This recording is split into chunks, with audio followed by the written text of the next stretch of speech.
Pictures here of waterfalls and whatnot. I think you have also you've done the whitewater rafting thing a few times, right? Yeah, I love whitewater. I'm no What expert at it. first trip though? Tell us the story of your the first trip you did whitewater.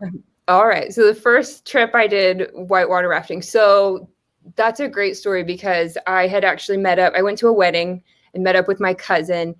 And I had just gone through this really hard time, went through a really bad breakup. And I was like, I just need a new adventure. I need something to happen. And he was like, oh, well, I just scored this permit to run 21 days through the Grand Canyon. If you need an adventure, like, let's go. If you'll show up, I'll save you a spot. And I just, with zero experience, I'd never stepped foot on a boat before. I didn't know anything about PFDs or helmets or what to pack. I just said yes to it and jumped in there completely inexperienced.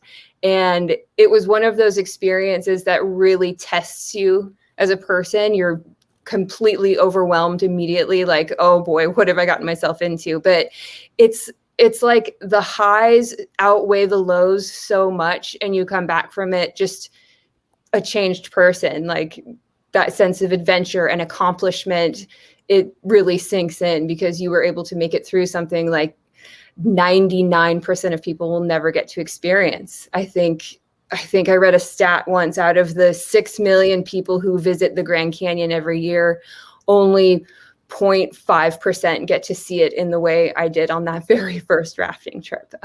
So Wow. it was really such a huge gift that ignited my love for whitewater rafting. So tell us, if for somebody who hasn't had the opportunity to raft that, what's it like? Oh, it's a lot of work, especially on those long haul private expedition trips, because you hire an outfitter. They provide enough boats, they provide your food, medical supplies, satellite phone if you need an emergency rescue. And then they send you down river, and then they go down to the takeout spot 3 weeks later and pick you up, and you have to be there at a certain time. So it's a ton of work. You're rigging boats in the morning, which means you're packing up kitchen and coolers and all the bags, and you have to rig your boat properly, because if you flip it in the river, you don't want your gear floating down river. You want it to be secure.